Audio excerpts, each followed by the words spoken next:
Introduce Tracy Lee. Tracy is a trainer for the purpose of recovery. She's a certified life coach and a recovery coach for substance use disorder.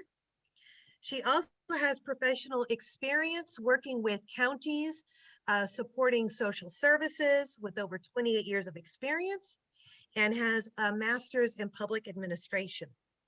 So without further ado, I would like to turn this over to Tracy and enjoy the training today. Well, thank you, Donella, and hello, everyone. We expect even more people to join us, so we'll see how that unfolds, but I want to welcome you to the Science of Addiction and Recovery, or SOAR, where we can expect recovery in ourselves and in those we serve based on what we know about the science. This presentation, as Donella said, is brought to you by the Purpose of Recovery, or TPOR, a nonprofit I am so privileged to be part of as a trainer, as a peer coach, and as a person in long-term recovery. And what that means for me is 23 years of freedom and choice. I am free from needing to use alcohol or other drugs. And since 1997, my choices have transformed my once meth-addicted life of shame and isolation, homelessness, bankruptcy, domestic violence, to a life of meaningful connections, affirming relationships, a safe home, solid finances, and maybe most importantly, purpose. So I believe that the idea of having choice is really relevant to our discussion today. You're going to see how our brains are changed and how we are literally and scientifically hijacked in our addiction. And yet I know from my own recovery that my ability to make good choices, and maybe your ability to make good choices, has been restored, and my brain has healed. And with what we now know about how people recover, we no longer expect relapse. We expect recovery. Sustained, lifelong recovery, and now the science shows us why. So let's get started. Before I get into today's objectives, which I will in a moment, I want to go over the housekeeping for anybody who's joined us. Self-care is number one. So please feel free to take care of yourself at any time as much as possible, though. We'd love it if you'd have your cameras on so we can see.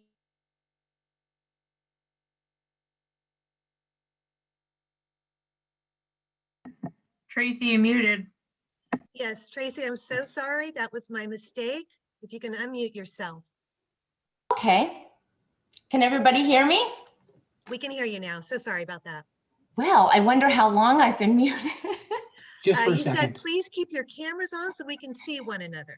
Perfect, and be engaged. And it helps if you can hear the person speaking.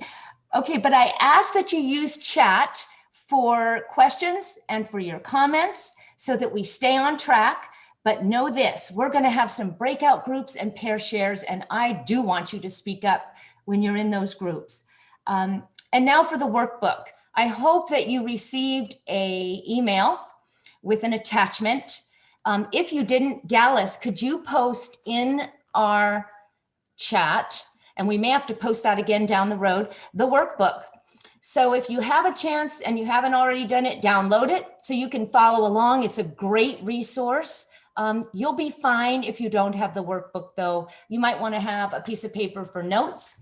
Your workbook has a place to take notes, and it offers a whole plethora of references for your further research.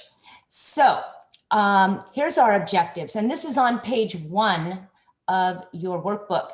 And I will be orienting you down here in the lower left of your screen will be where we are in the workbook so you can follow along.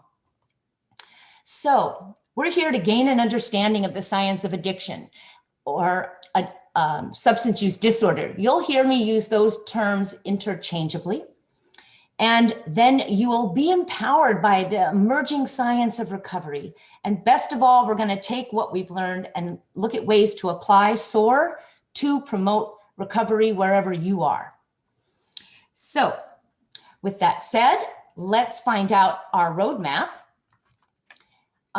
We have 7 sections. Don't let that alarm you. We will get through it. So the first one, I'm just going to be introducing you to the science of addiction and recovery. Sections 2 and 3, we focus on addiction. Sections 4, 5, and 6, we look at recovery. And that last part is any references you might want for further research. Now, before I go further, I absolutely have to pause and thank the heroes that have gone before me. I want to thank Jean Conroy and George Bracht from the Georgia Council on Substance Abuse. And I especially and primarily want to thank Florence Hilliard from Faces and Voices of Recovery, because this is what I have adapted the presentation from. And I first heard this back in 2009.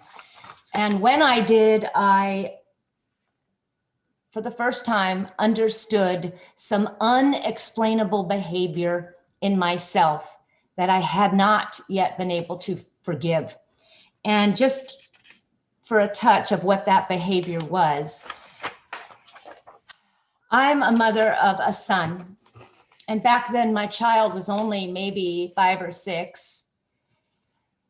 And I would go in the middle of the night if I was out of drugs, and I would park my car in the driveway of my drug dealer's home and leave my little boy in the back seat of a car with a blanket while I went in and got high.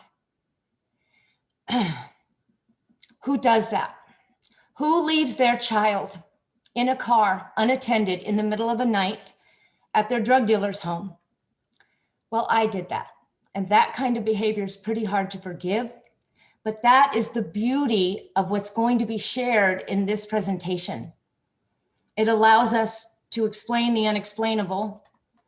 Most of us here are either in recovery or we're working with people in recovery or their families.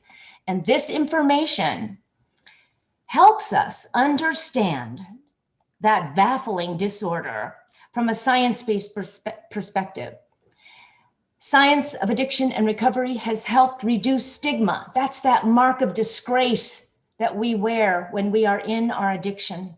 And it's helped build compassion.